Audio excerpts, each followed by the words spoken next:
लिखा है 4.8 और ये 4.8 4.4 4.8। तो यहाँ से यहाँ कितना बढ़ गया हमें दिख रहा है, ये 4 था यहाँ 8 हो गया, तो 0.4 बढ़ गया है ना।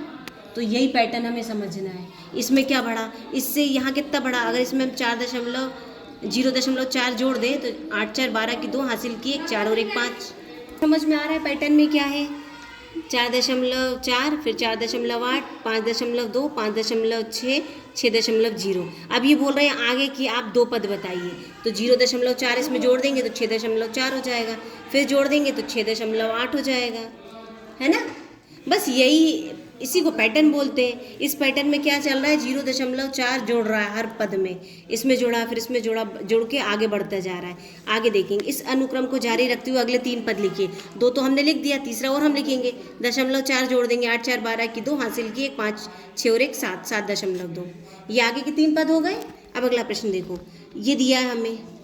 चलिए पहला जो 5 फिर 4.45। अब यहाँ तो 5 था और यहाँ 4 5 कैसे हो गया, तो हम देखेंगे कि ये दशांश है और यहाँ पे शतांश बढ़ गया, तो हमने देखा कि 0.05 ये जोड़ा है, तभी तो यहाँ पे आया ना, नहीं तो ये तो दशांश था और ये शतांश हो गया। तो हम देख रहे हैं कि 0.05 जोड़ रहा है, इसमें जोड़ा फिर इसमें जोड़ा और आगे के 3 पद हमने ये लिख दिए। कैसे लिखे, इसमें हमने 0.05 जोड़ा तो ये आएगा, फिर ये आएगा और 4.65। दूसरा हम देखेंगे, हमें समझना है कैसे आया।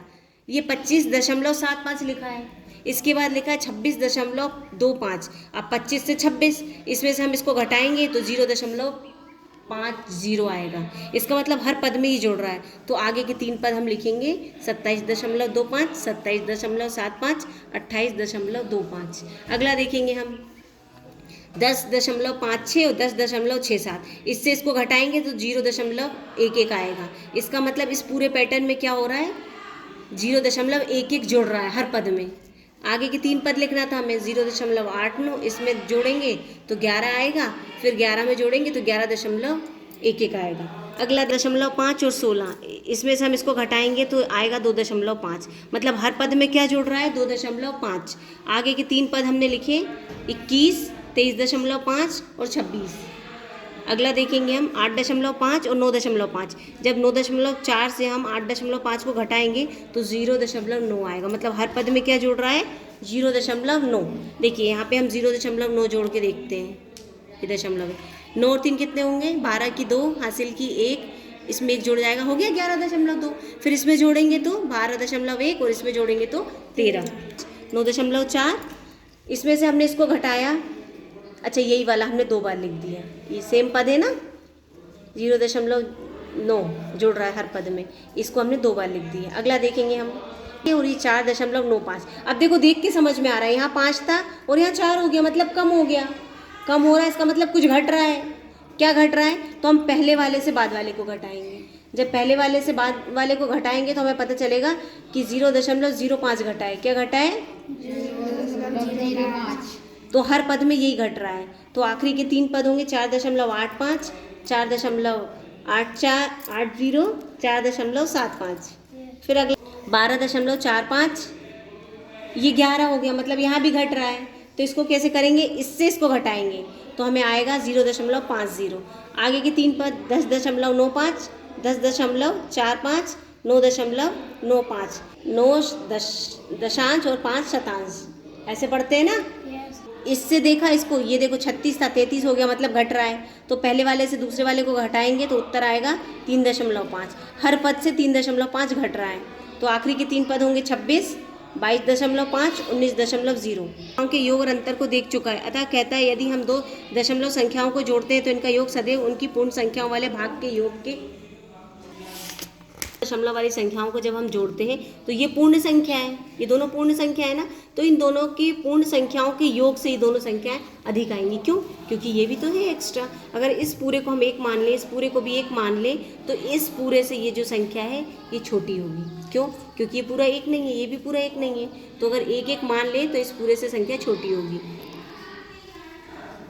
2 दशमलव संख्याओं के लिए सही होगा। अब जैसे ये 2 संख्याएं हैं, इसको हमें योग करना है, तो कैसे करेंगे, देखिए 25 लिखा है 0.9 3 6 0 3 2 5 9, यही लिखा है ना।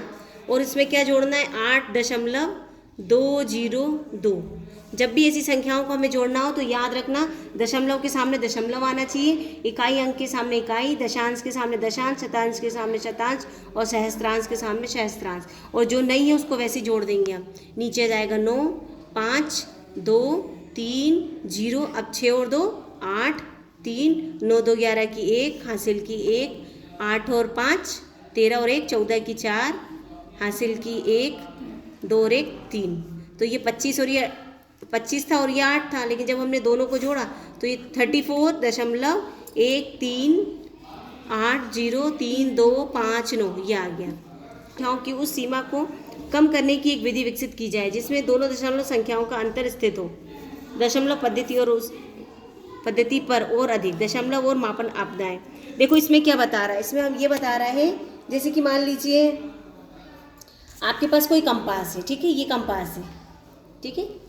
तो इस कंपास में यहाँ से और यहाँ तक इतनी बड़ी पेंसिल बनेगी, इतनी बड़ी पेंसिल बनेगी ना इसमें। अगर आपने इतनी बड़ी पेंसिल खरीदी तो क्या उसमें बनेगी?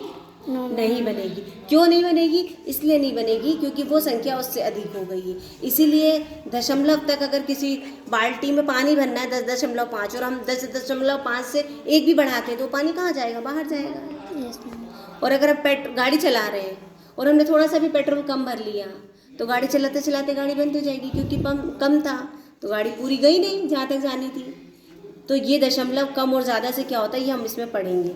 दशमलव बिंदु और इकाई परिवर्तन की त्रुटि कभी कभी छोटी प्रतीत होती है परंतु इससे गंभीर समस्या उत्पन्न हो सकती है। यहाँ कुछ वास्तविक घटनाएं दी जा रही हैं जिनमें ऐसी त्रुटियों से बड़ी समस्याएं प्रकट हुई हैं। देखो 2013 में एम्स्टर्डम नगर परिषद नीदरलैंड के वित्त कार्यालय ने आवास लाभों में 1.8 मिलियन के स्थान पर एक प्रोग्रामन त्रुटि के कारण यूरो 188 मिलियन भेज दिए। मतलब गलती हो गई, इतना भेजना था और इतना भेज दिया, इतना भेजना था 1.8 और कितना भेज दिया 188। तो ये बहुत ज़्यादा होता है ना। तो इससे क्या हो गया, भुगतान यूरोज के स्थान पर यूरो सेंटो में कर दिया गया तथा 1 यूरो सेंट बराबर 1/100 यूरो होता है। ये जो नीदरलैंड है एक देश